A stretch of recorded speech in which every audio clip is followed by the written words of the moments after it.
Meron po tayong tie-up with the Bureau of Fisheries and Aquatic Resources sa BIFAR. Yung tinatawag nating basil, yung maghuhulog ng mga isda dito sa Kaluangan Lake para magkaroon ng laman itong ating Kaluangan Lake para sa ating mga mangingisda na kung lumaki, mayroon silang karagdagang mahuhuli. Kami naman bilang sa legislation na ang gawain namin ay gumawa ng batas.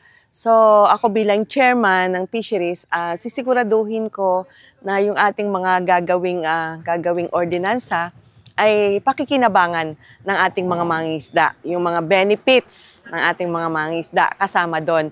At ang pagsasaayusin, pagdagdag ng ating mga marine protected area para masigurado na sa mga susunod na henerasyon, meron tayong ang ating mga mangingisda ay makikinabang sa ating kalikasan. Ako po bilang inyong chairman, kasama ang ating Mayor Doy, ay makakaasa po kayo ng mga programa na pakakinabangan ng ating mga mangingisda.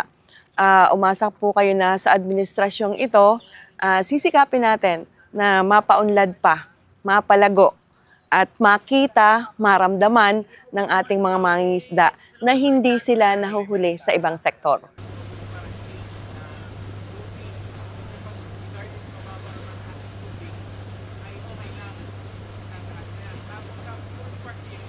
Nagpapasalamat po kami sa magandang programa ng ating butihing mayor na si Del Yetson sa pagbibigay ng ganitong gawain upang pasiglahin at palakasin ang pangisdaan ng lawa ng Kalapan. At gayon din po sa BIFAR, sa Fishery Management Office ng Calapan City. Maraming pong salamat sa inyo.